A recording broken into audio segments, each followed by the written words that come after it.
Sir Arthur Conan Doyle. A Scandal in Bohemia. An audiobook. Narrated by David McCran. Chapter 1. To Sherlock Holmes, she was always the woman. I have seldom heard him mention her under any other name. In his eyes, she eclipses and predominates the whole of her sex. It was not that he felt any emotion akin to love for Irene Adler. All emotions, and that one particularly, were abhorrent to his cold, precise, but admirable balanced mind. He was, I take it, the most perfect reasoning and observing machine that the world has seen, but as a lover, he would have placed himself in a false position. They never spoke of the softer passions, save with a jibe and a sneer.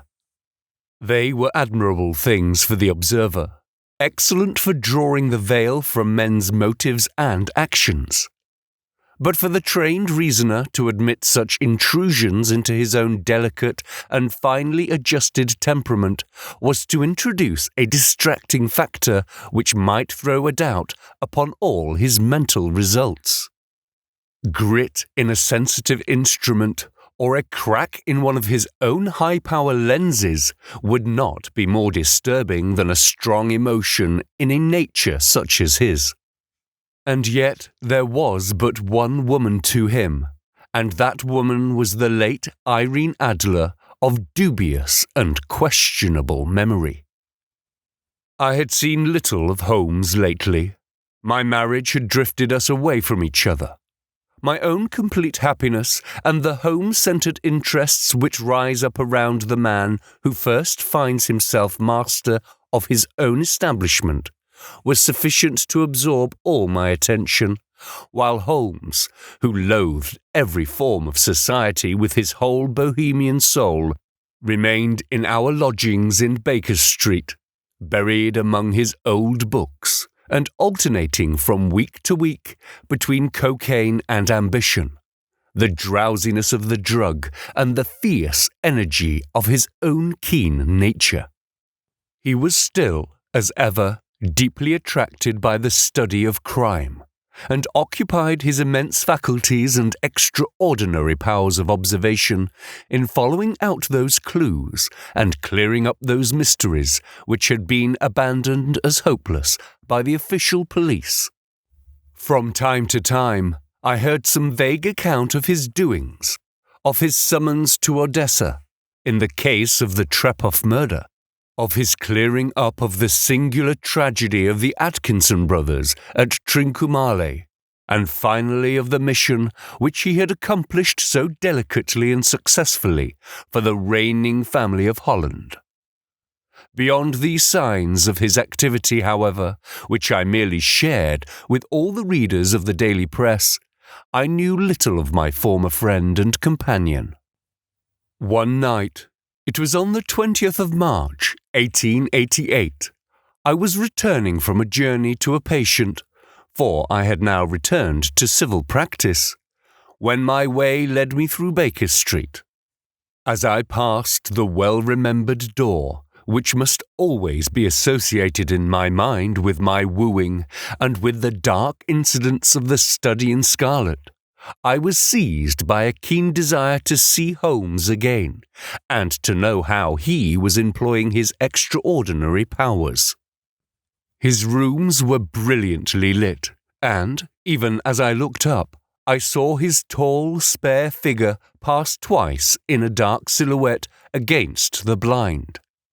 He was pacing the room swiftly, eagerly, with his head sunk upon his chest and his hands clasped behind him. To me, who knew his every mood and habit, his attitude and manner told their own story. He was at work again. He had risen out of his drug-created dreams and was hot upon the scent of some new problem. I rang the bell and was shown up to the chamber which had formerly been in part my own. His manner was not effusive. It seldom was, but he was glad, I think, to see me.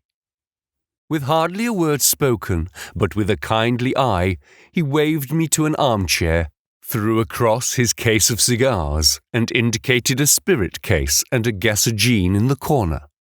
Then he stood before the fire and looked me over in his singular introspective fashion. "Wedlock suits you," he remarked. "I think, Watson, that you have put on 7.5 pounds since I saw you." "7?" I answered. "Indeed, I should have thought a little more, just a trifle more, I fancy, Watson. And in practice again, I observe. You did not tell me that you intended to go into harness." "Then how do you know?" "I see it. I deduce it. How do I know that you have been getting yourself very wet lately, and that you have a most clumsy and careless servant girl?" "My dear Holmes," said I, "this is too much.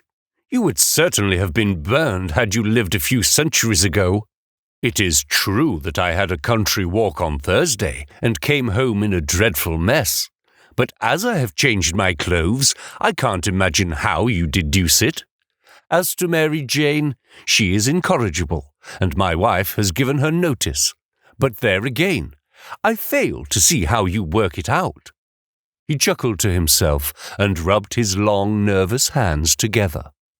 "It is simplicity itself," said he. "My eyes tell me that on the inside of your left shoe, just where the firelight strikes it, the leather is scored by 6 almost parallel cuts.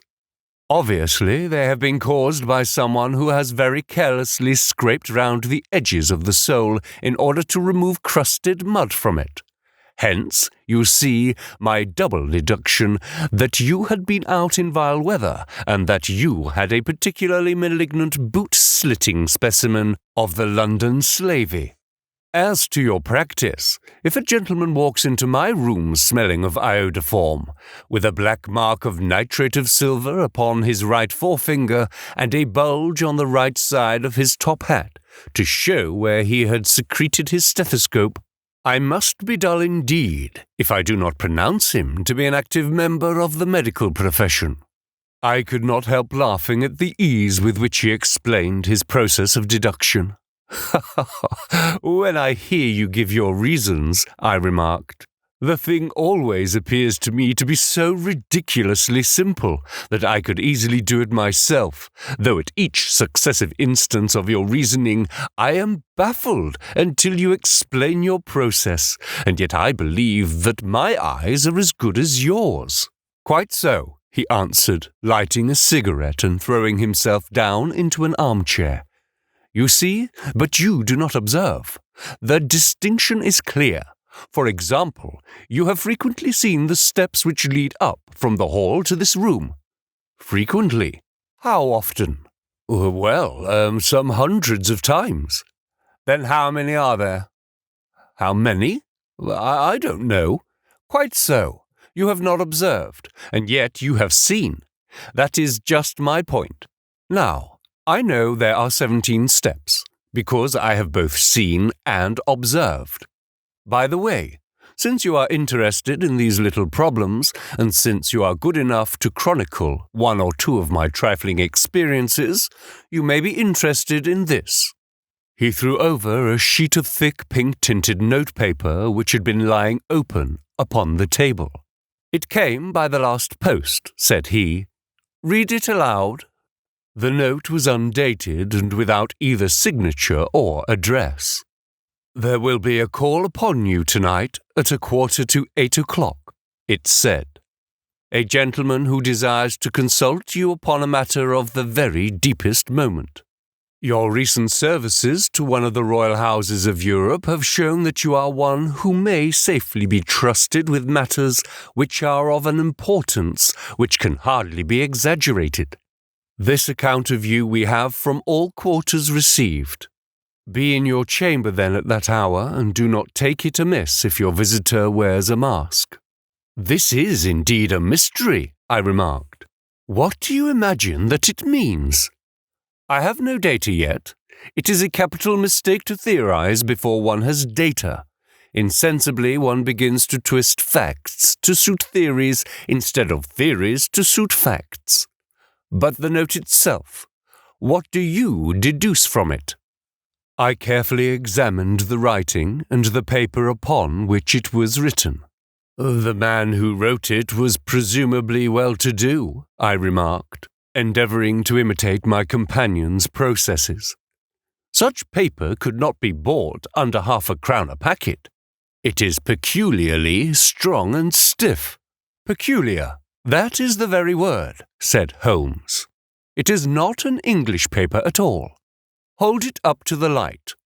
I did so, and saw a large capital E, with a small g, and a capital P, and a large capital G, with a small t woven into the texture of the paper. What do you make of that? Asked Holmes. The name of the maker, no doubt, or his monogram, rather. Not at all. The capital G with the small t stands for Gesellschaft, which is the German for company. It is a customary contraction like our co. Capital P, of course, stands for the papier. Now, for the E.G., let us glance at our Continental Gazette here. He took down a heavy brown volume from his shelves. Eglonitz. Here we are. Egria. It is a German-speaking country in Bohemia, not far from Carlsbad. Remarkable as being the scene of the death of Wallenstein, and for its numerous glass factories and paper mills. Ha ha ha, my boy, what do you make of that? His eyes sparkled, and he sent up a great blue triumphant cloud from his cigarette. The paper was made in Bohemia, I said. Precisely, and the man who wrote the note is a German. Do you note the peculiar construction of the sentence? This account of you we have from all quarters received. A Frenchman or Russian could not have written that. It is the German who is so uncourteous to his verbs. It only remains, therefore, to discover what is wanted by this German who writes upon Bohemian paper and prefers wearing a mask to showing his face. And here he comes, if I am not mistaken, to resolve all our doubts. As he spoke, there was a sharp sound of horses' hooves and grating wheels against the curb, followed by a sharp pull at the bell. Holmes whistled. A pair, by the sound, said he. Yes, he continued, glancing out of the window. A nice little brougham and a pair of beauties. 150 guineas apiece. There's money in this case, Watson, if there is nothing else. I think that I had better go, Holmes. Not a bit, Doctor. Stay where you are. I am lost without my Boswell, and this promises to be interesting. It would be a pity to miss it. But your client? Never mind him. I may want your help, and so may he. Here he comes. Sit down in that armchair, Doctor, and give us your best attention. A slow, heavy step, which had been heard upon the stairs and in the passage, paused immediately outside the door. Then there was a loud and authoritative tap. "Come in," said Holmes. A man entered who could hardly have been less than 6 feet 6 inches in height, with the chest and limbs of a Hercules. His dress was rich with a richness which would, in England, be looked upon as akin to bad taste. Heavy bands of astrakhan were slashed across the sleeves and fronts of his double-breasted coat, while the deep blue cloak, which was thrown over his shoulders, was lined with flame-coloured silk and secured at the neck with a brooch which consisted of a single flaming beryl. Boots, which extended halfway up his calves and which were trimmed at the top with rich brown fur, completed the impression of barbaric opulence which was suggested by his whole appearance. He carried a broad-brimmed hat in his hand, while he wore across the upper part of his face, extending down past the cheekbones, a black-vizard mask, which he had apparently adjusted that very moment, for his hand was still raised to it as he entered. From the lower part of the face, he appeared to be a man of strong character, with a thick hanging lip, and a long, straight chin, suggestive of resolution pushed to the length of obstinacy. "You had my note," he asked with a deep, harsh voice and a strongly marked German accent. I told you that I would call. He looked from one to the other of us, as if uncertain which to address. Pray, take a seat, said Holmes. This is my friend and colleague, Dr. Watson, who is occasionally good enough to help me in my cases. Whom have I the honor to address? You may address me as the Count von Kram, a Bohemian nobleman. I understand that this gentleman, your friend, is a man of honor and discretion, whom I may trust with a matter of the most extreme importance. If not, I should much prefer to communicate with you alone. I rose to go, but Holmes caught me by the wrist and pushed me back into my chair. It is both or none, he said. You may say before this gentleman anything which you may say to me. The Count shrugged his broad shoulders. Then I must begin, said he, by binding you both to absolute secrecy for 2 years. At the end of that time, the matter will be of no importance. At present, it is not too much to say that it is of such weight it may have an influence upon European history. I promise, said Holmes. And I. You will excuse this mask, continued our strange visitor. The august person who employs me wishes his agent to be unknown to you, and I may confess at once that the title by which I have just called myself is not exactly my own. I was aware of it, said Holmes dryly.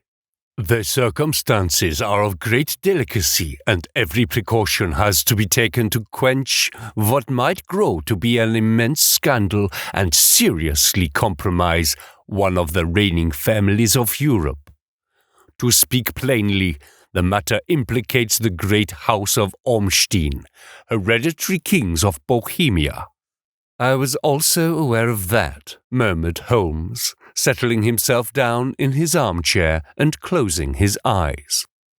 Our visitor glanced with some apparent surprise at the languid, lounging figure of the man who had been no doubt depicted to him as the most incisive reasoner and most energetic agent in Europe. Holmes slowly reopened his eyes and looked impatiently at his gigantic client. If your Majesty would condescend to state your case, he remarked, I should be better able to advise you. The man sprung from his chair and paced up and down the room in uncontrollable agitation. Then, with a gesture of desperation, he tore the mask from his face and hurled it upon the ground. You are right, he cried. I am the king. Why should I attempt to conceal it? Why, indeed, murmured Holmes. Your Majesty had not spoken before I was aware that I was addressing Wilhelm Gottschriek Sigmundsson von Ormstein, Grand Duke of Castle-Felstein and hereditary King of Bohemia. But you can understand, said our strange visitor, sitting down once more and passing his hand over his high white forehead. You can understand that I am not accustomed to doing such business in my own person. Yet the matter was so delicate that I could not confide it to an agent without putting myself in his power. I have come incognito from Prague for the purpose of consulting you. Then pray, consult, said Holmes, shutting his eyes once more. The facts are briefly these. Some 5 years ago, during a lengthy visit to Warsaw, I made the acquaintance of the well-known adventuress Irene Adler. The name is no doubt familiar to you. Kindly look her up in my index, Doctor, murmured Holmes, without opening his eyes. For many years he had adopted a system of docketing all paragraphs concerning men and things, so that it was difficult to name a subject or a person on which he could not at once furnish information. In this case, I found her biography sandwiched in between that of a Hebrew rabbi and that of a staff commander who had written a monograph upon the deep-sea fishes. Let me see, said Holmes.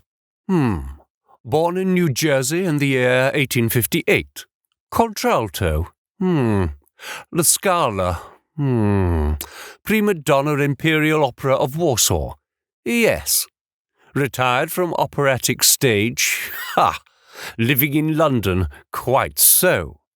Your Majesty, as I understand, became entangled with this young person, wrote her some compromising letters, and is now desirous of getting those letters back. Precisely. But how? Was there a secret marriage? None. No legal papers or certificates? None. Then I fail to follow your Majesty. If this young person should produce her letters for blackmailing or other purposes, how is she to prove their authenticity? There is the writing. Pooh! Forgery. My private notepaper. Stolen. My own seal. Imitated. My photograph. Bought. We were both in the photograph. Oh dear, that is very bad. Your Majesty has indeed committed an indiscretion. I was mad, insane. You have compromised yourself seriously. I was only Crown Prince then. I was young. I am but 30 now. It must be recovered. We have tried and failed. Your Majesty must pay. It must be bought. She will not sell. Stolen then. 5 attempts have been made. Twice burglars in my pay ransacked her house. Once we diverted her luggage when she travelled. Twice she was being waylaid. There has been no result. No sign of it? Absolutely none. Holmes laughed. It is quite a pretty little problem, said he. But a very serious one to me, returned the king reproachfully. Very, indeed. And what does she propose to do with the photograph? To ruin me. But how? I am about to be married. So I have heard. To Clotilde Lothman von Saxe-Mellingen, second daughter of the King of Scandinavia. You may know the strict principles of her family. She is herself the very soul of delicacy. A shadow of a doubt as to my conduct would bring the matter to an end. And Irene Adler threatens to send them the photograph, and she will do it. I know that she will do it. You don't know her, but she has a soul of steel. She has the face of the most beautiful of women, and the mind of the most resolute of men. Rather than I should marry another woman, there are no lengths to which she would not go. None. You are sure that she has not sent it yet? I am sure. And why? Because she has said that she would send it on the day when the betrothal was publicly proclaimed. That will be next Monday. Oh, then we have 3 days yet, said Holmes with a yawn. That is very fortunate, as I have 1 or 2 matters of importance to look into just at present. Your Majesty will, of course, stay in London for the present. Certainly. You will find me at the Langham under the name of Count von Kram. Then I shall drop you a line to let you know how we progress. Pray do so. I shall be all anxiety. Then, as to money, you have carte blanche. Absolutely. I tell you that I would give 1 of the provinces of my kingdom to have that photograph. And for present expenses. The king took a heavy chamois leather bag from under his cloak and laid it on the table. There are £300 in gold and 700 in notes, he said. Holmes scribbled a receipt on a sheet of his notebook and handed it to him. And Mademoiselle's address, he asked, is Briony Lodge, Serpentine Avenue, St. John's Wood. Holmes took a note of it. 1 other question, said he. Was the photograph a cabinet? It was. Then good night, Your Majesty, and I trust that we shall soon have some good news for you. And good night, Watson, he added, as the wheels of the royal brougham rolled down the street. If you would be good enough to call tomorrow afternoon at 3 o'clock, I should like to chat this little matter over with you. Chapter 2. At 3 o'clock precisely, I was at Baker Street, but Holmes had not yet returned. The landlady informed me that he had left the house shortly after 8 o'clock in the morning. I sat down beside the fire, however, with the intention of awaiting him, however long he might be.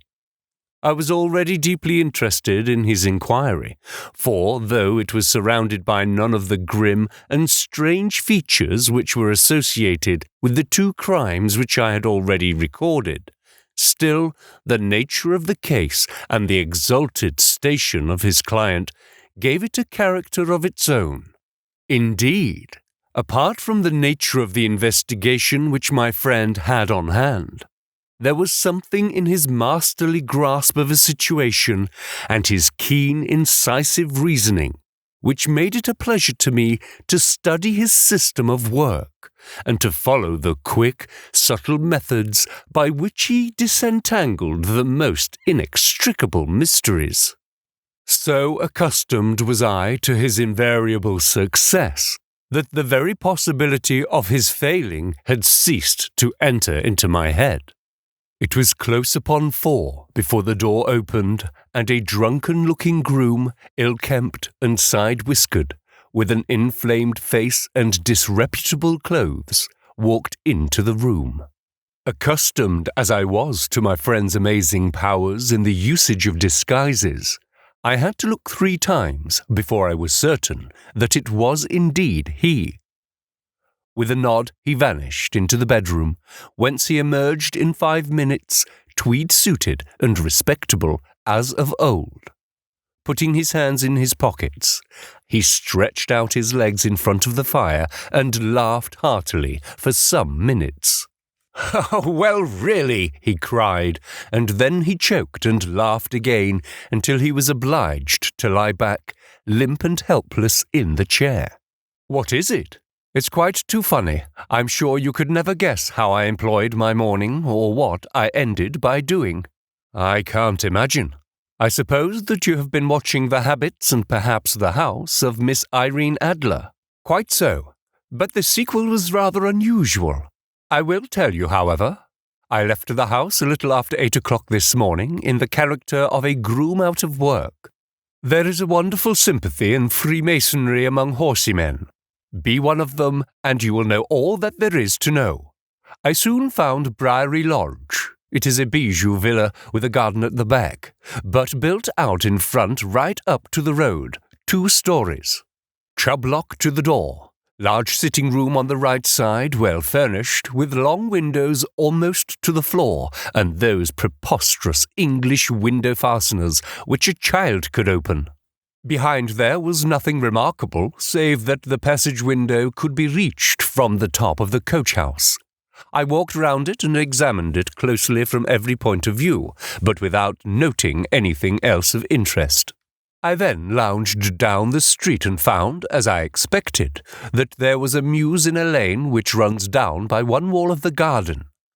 I lent the ostlers a hand in rubbing down their horses, and received in exchange 2d, a glass of half and half, 2 fills of shag tobacco, and as much information as I could desire about Miss Adler, to say nothing of 6 other people in the neighbourhood in whom I was not in the least interested, but whose biographies I was compelled to listen to.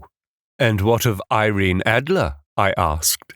"Oh, she has turned all the men's heads down in that part. She's the daintiest thing under a bonnet on this planet. So say the Serpentine Mews to a man. She lives quietly, sings at concerts, drives out at 5 every day, and returns at 7 sharp for dinner. Seldom goes out at other times except when she sings. Has only 1 male visitor, but a good deal of him. He is dark, handsome, and dashing, never calls less than once a day, and often twice. He is a Mr. Godfrey Norton of the Inner Temple. See the advantages of a cabman as a confidant? They had driven him home 12 times from Serpentine Mews, and knew all about him. When I listened to all they had to tell, I began to walk up and down near Briery Lodge once more, and to think over my plan of campaign. This Godfrey Norton was evidently an important factor in the matter. He was a lawyer. That sounded ominous. What was the relation between them, and what was the object of his repeated visits? Was she his client, his friend, or his mistress? If the former, she had probably transferred the photograph to his keeping. If the latter, it was less likely. On the issue of this question depended whether I should continue my work at Briony Lodge, or turn my attention to the gentleman's chambers in the temple. It was a delicate point, and it widened the field of my inquiry. I fear that I bore you with these details, but I have let you see my little difficulties, if you are to understand the situation. I am following closely, I answered. I was still balancing the matter in my mind when a hansom cab drove up to Briony Lodge and a gentleman sprang out. He was a remarkably handsome man, dark, aquiline, and moustached, evidently the man of whom I had heard. He appeared to be in a great hurry, shouted to the cabman to wait, and brushed past the maid, who opened the door with the air of a man who was thoroughly at home. He was in the house about half an hour, and I could catch glimpses of him in the windows of the sitting-room, pacing up and down, talking excitedly and waving his arms. Of her I could see nothing. Presently he emerged, looking even more flurried than before. As he stepped up to the cab, he pulled a gold watch from his pocket and looked at it earnestly. "Drive like the devil," he shouted, "first to Gross and Hankey's in Regent Street, then to the Church of St. Monica in the Edgware Road. Half a guinea if you do it in 20 minutes. Away they went, and I was just wondering whether I should not do well to follow them, when up the lane came a neat little landau, the coachman with his coat only half buttoned and his tie under his ear, while all the tags of his harnesses were sticking out of the buckles. It hadn't pulled up before she shot out of the hall door and into it. I only caught a glimpse of her at the moment, but she was a lovely woman, with a face that a man might die for. "The Church of St. Monica, John," she cried, "and half a sovereign if you reach it in 20 minutes. This was quite too good to lose, Watson. I was just balancing whether I should run for it or whether I should perch behind her landau when a cab came through the street. The driver looked twice at such a shabby fare, but I jumped in before he could object. "The Church of St. Monica," said I, "and half a sovereign if you reach it in 20 minutes.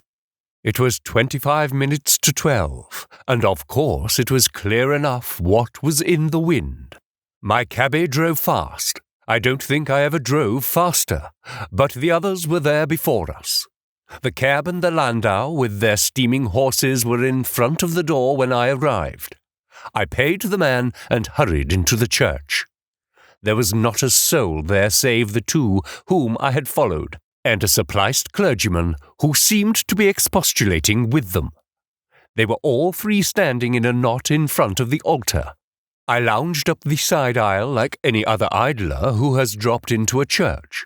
Suddenly, to my surprise, the three at the altar faced round to me, and Godfrey Norton came running as hard as he could towards me.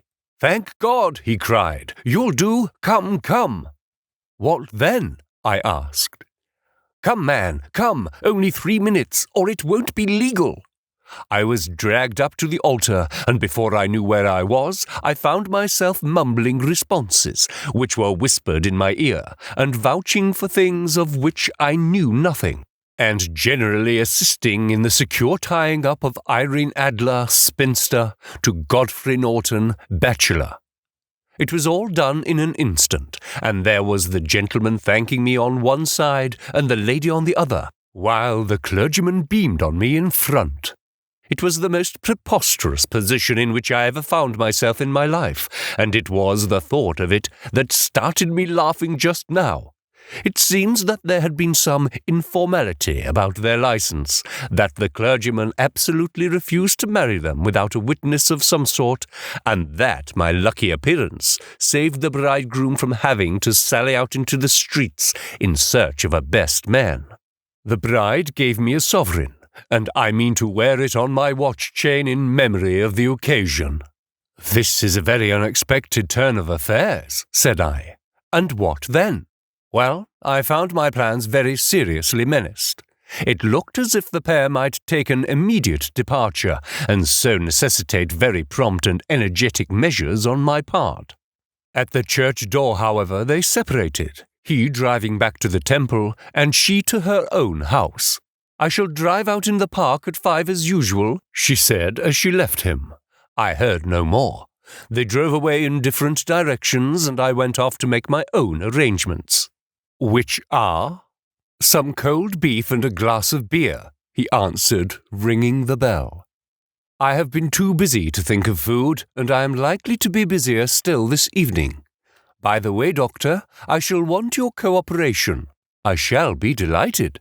"You don't mind breaking the law?" "Not in the least." "Nor running a chance of arrest?" "Not in a good cause." "Oh, the cause is excellent. Then I am your man. I am sure that I might rely on you. But what is it you wish?" "When Mrs. Turner has brought in the tray, I will make it clear to you. Now," he said, as he turned hungrily on the simple fare that our landlady had provided, "I must discuss it while I eat, for I have not much time. It is nearly 5 now. In 2 hours we must be on the scene of action. Miss Irene, or Madam rather, returns from her drive at 7. We must be at Bryony Lodge to meet her." "And what then?" "You must leave that to me. I have already arranged what is to occur. There is only one point on which I must insist. You must not interfere, come what may. You understand? I am to be neutral, to do nothing whatever. There will probably be some small unpleasantness. Do not join in it. It will end in my being conveyed into the house. 4 or 5 minutes afterwards, the sitting-room window will open. You are to station yourself close to that open window. Yes, you are to watch me, for I will be visible to you. Yes, and when I raise my hand, so, you will throw into the room what I give you to throw, and will at the same time raise the cry of fire. You quite follow me?" "Entirely." "It is nothing very formidable," he said, taking a long cigar-shaped roll from his pocket. "It is an ordinary plumber's smoke rocket, fitted with a cap at either end to make it self-lighting. Your task is confined to that. When you raise your cry of fire, it will be taken up by quite a number of people. You may then walk to the end of the street, and I will rejoin you in 10 minutes. I hope that I have made myself clear. I am to remain neutral, to get near the window, to watch you, and at the signal, to throw in this object, then raise the cry of fire, and to wait for you at the corner of the street." "Precisely. Then you may entirely rely on me." "That is excellent. I think perhaps it is almost time that I prepare for the new role I have to play."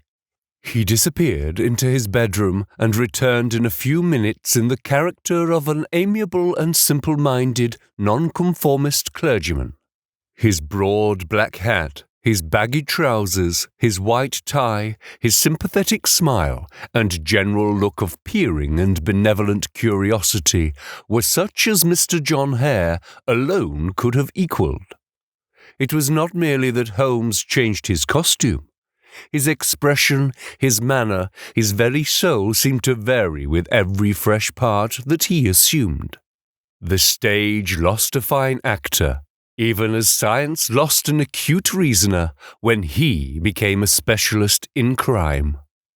It was 6:15 when we left Baker Street, and it still wanted 10 minutes to the hour when we found ourselves in Serpentine Avenue. It was already dusk, and the lamps were just being lighted as we paced up and down in front of Bryony Lodge, waiting for the coming of its occupant. The house was just such as I had pictured it from Sherlock Holmes's succinct description, but the locality appeared to be less private than I expected. On the contrary, for a small street in a quiet neighborhood, it was remarkably animated. There was a group of shabbily dressed men, smoking and laughing in a corner, a scissors grinder with his wheel, 2 guardsmen who were flirting with a nurse girl, and several well-dressed young men who were lounging up and down with cigars in their mouths. "You see," remarked Holmes, as we paced to and fro in front of the house. "This marriage rather simplifies matters. The photograph becomes a double-edged weapon now. The chances are that she would be as adverse to its being seen by Mr. Godfrey Norton as our client is to its coming to the eyes of his princess. Now the question is, where are we to find the photograph?" "Where indeed? It is most unlikely that she carries it about with her. It is cabinet size, too large for easy concealment about a woman's dress. She knows that the king is capable of having her waylaid and searched. 2 attempts of that sort have already been made. We may take it, then, that she does not carry it about with her.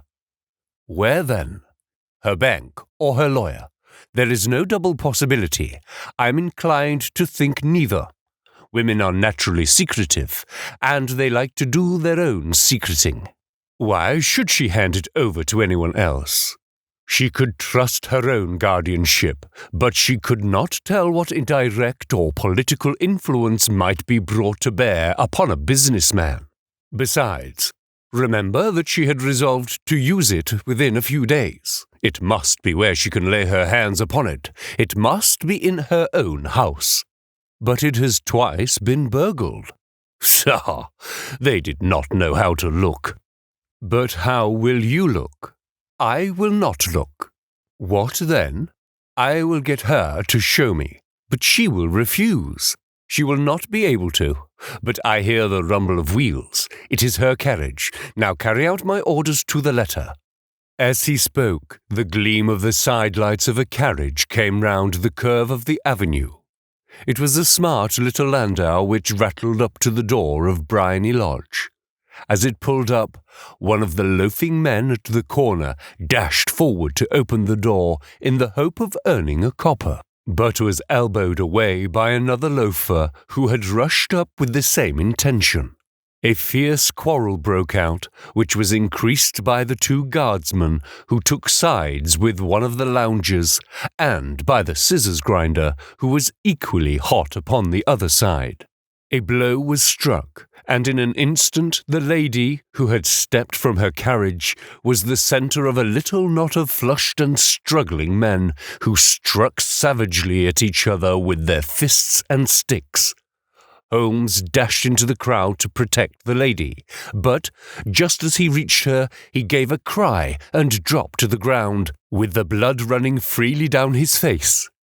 At his fall, the guardsmen took to their heels in one direction and the loungers in the other, while a number of better-dressed people, who had watched the scuffle without taking part in it, crowded in to help the lady and to attend to the injured man.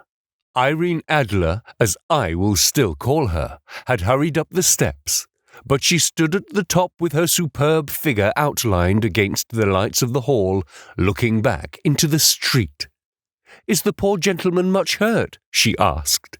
"He is dead," cried several voices. No, there's life in him," shouted another, "but he'll be gone before you can get him to hospital." "He's a brave fellow," said a woman. "They would have had the lady's person watch if it hadn't been for him. They were a gang, and a rough one too. Ah, he's breathing now." "He can't lie in the street. May we bring him in, ma'am?" "Surely. Bring him into the sitting-room. There is a comfortable sofa. This way, please."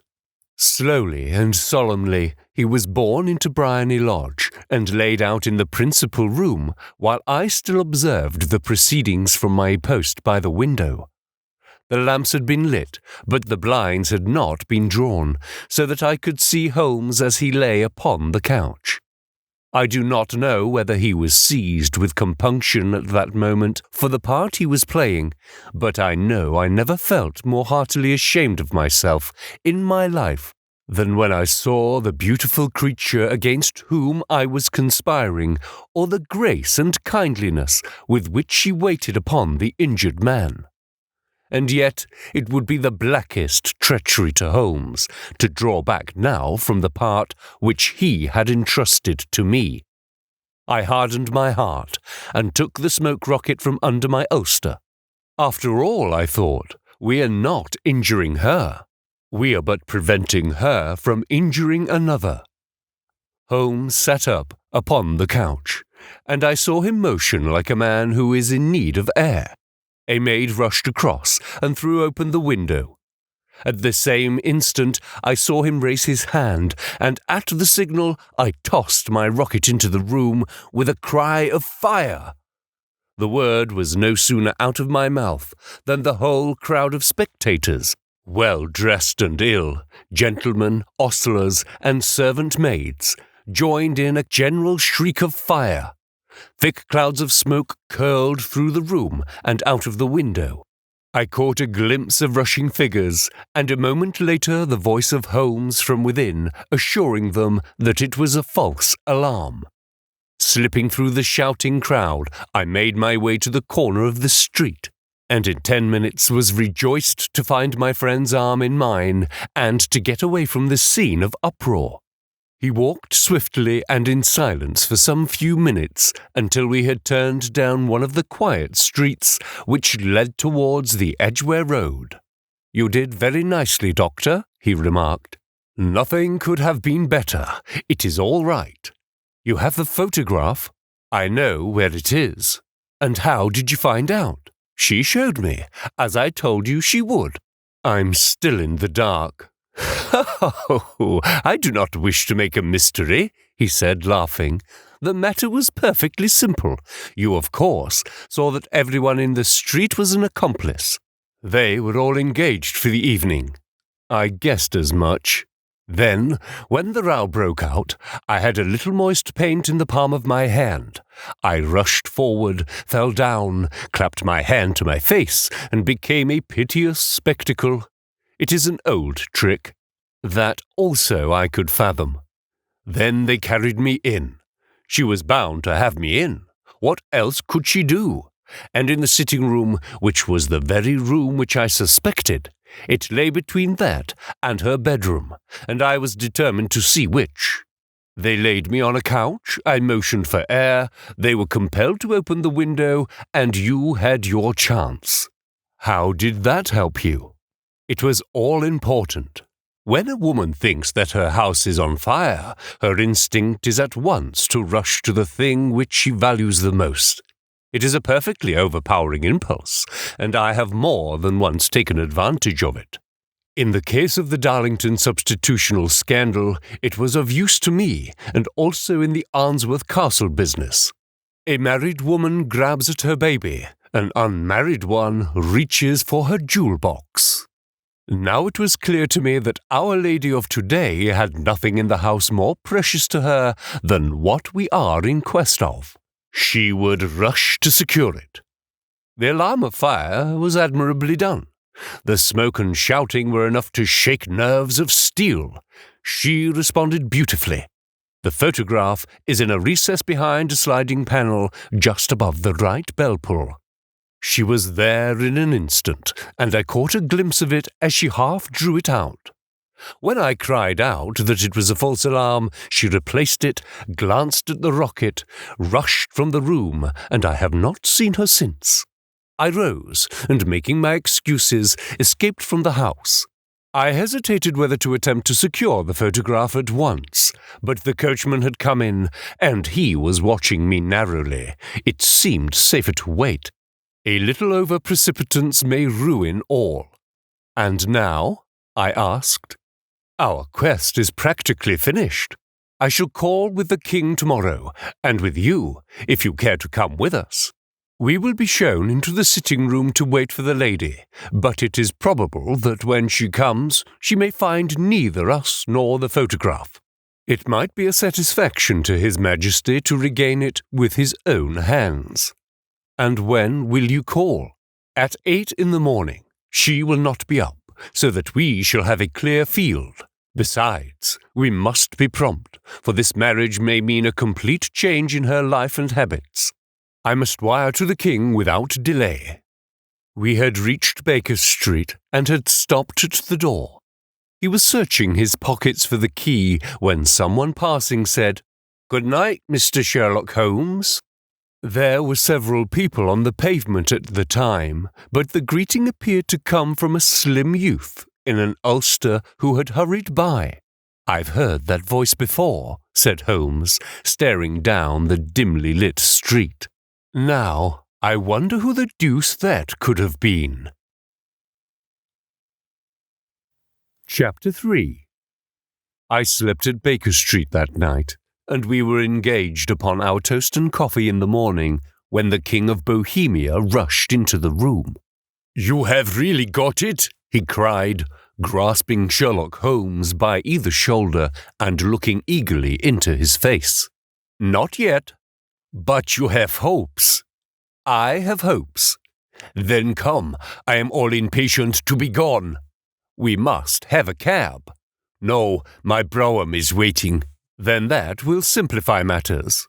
We descended and started off once more for Bryony Lodge. "Irene Adler is married," remarked Holmes. "Married? When?" "Yesterday." "But to whom?" "To an English lawyer named Norton." "But she could not love him." "I am in hopes that she does." "And why in hopes?" "Because it would spare your Majesty all fear of future annoyance. If the lady loves her husband, she does not love your Majesty. If she does not love your Majesty, there is no reason why she should interfere with your Majesty's plan." "It is true, and yet, well, I wish she had been of my own station. What a queen she would have made."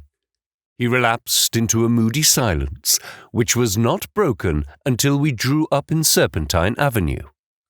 The door of Bryony Lodge was open, and an elderly woman stood upon the steps. She watched us with a sardonic eye as we stepped from the brougham. "Mr. Sherlock Holmes, I believe," said she. "I am Mr. Holmes," answered my companion, looking at her with a questioning and rather startled gaze.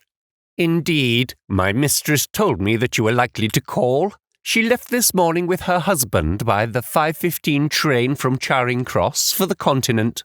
"What?" Sherlock Holmes staggered back, white with chagrin and surprise. "Do you mean that she has left England?" "Never to return." "And the papers?" asked the king hoarsely. "All is lost." "We shall see." He pushed past the servant and rushed into the drawing room, followed by the king and myself. The furniture was scattered about in every direction, with dismantled shelves and open drawers, as if the lady had hurriedly ransacked them before her flight. Holmes rushed at the bell-pull, tore back a small sliding shutter, and, plunging in his hand, pulled out a photograph and a letter. The photograph was of Irene Adler herself in evening dress. The letter was superscribed to Sherlock Holmes, Esquire, to be left until called for. My friend tore it open, and we all three read it together. It was dated at midnight of the preceding night, and ran in this way. "My dear Mr. Sherlock Holmes, you really did it very well. You took me in completely. Until after the alarm of fire, I had not a suspicion. But then, when I found how I had betrayed myself, I began to think. I had been warned against you months ago. I had been told that, if the king employed an agent, it would certainly be you. And your address had been given me. Yet, with all this, you made me reveal what you wanted to know. Even after I became suspicious, I found it hard to think evil of such a dear, kind old clergyman. But you know, I have been trained as an actress myself. Male costume is nothing new to me. I often take advantage of the freedom which it gives. I sent John the coachman to watch you, ran upstairs, got into my walking clothes, as I call them, and came down just as you departed. Well, I followed you to your door, and so made sure that I was really an object of interest to be celebrated, Mr. Sherlock Holmes. Then I, rather imprudently, wished you good night and started for the temple to see my husband. We both thought the best resource was flight, when pursued by so formidable an antagonist, so you will find the nest empty when you call tomorrow. As to the photograph, your client may rest in peace. I love and am loved by a better man than he. The king may do what he will without hindrance from one whom he has cruelly wronged. I keep it only to safeguard myself and to preserve a weapon which will always secure me from any steps which he might take in the future. I leave a photograph which he might care to possess, and I remain, dear Mr. Sherlock Holmes, very truly yours, Irene Norton, née Adler. "Oh, what a woman! Oh, what a woman!" cried the King of Bohemia, when we had all three read this epistle. "Did I not tell you how quick and resolute she was? Would she not have made an admirable queen? Is it not a pity that she was not on my level?" "From what I have seen of the lady, she seems indeed to be on a very different level to your Majesty," Holmes said coldly. "I am sorry that I have not been able to bring your Majesty's business to a more successful conclusion." "On the contrary, my dear sir," cried the king. "Nothing could be more successful. I know that her word is inviolate. The photograph is now as safe as if it were in the fire. I am glad to hear your Majesty say so. I am immensely indebted to you. Pray tell me in what way I can reward you. This ring." He slipped an emerald snake ring from his finger and held it out upon the palm of his hand. "Your Majesty has something which I should value even more highly," said Holmes. "You have but to name it. This photograph." The king stared at him in amazement. "Irene's photograph?" he cried. "Certainly, if you wish it." "I thank your Majesty. Then there is no more to be done in the matter. I have the honor to wish you a very good morning." He bowed, and turning away without observing the hand which the king had stretched out to him, he set off in my company for his chambers. And that was how a great scandal threatened to affect the kingdom of Bohemia, and how the best plans of Mr. Sherlock Holmes were beaten by a woman's wit. He used to make merry over the cleverness of women, but I have not heard him do it of late. And when he speaks of Irene Adler, or when he refers to her photograph, it is always under the honourable title of the woman.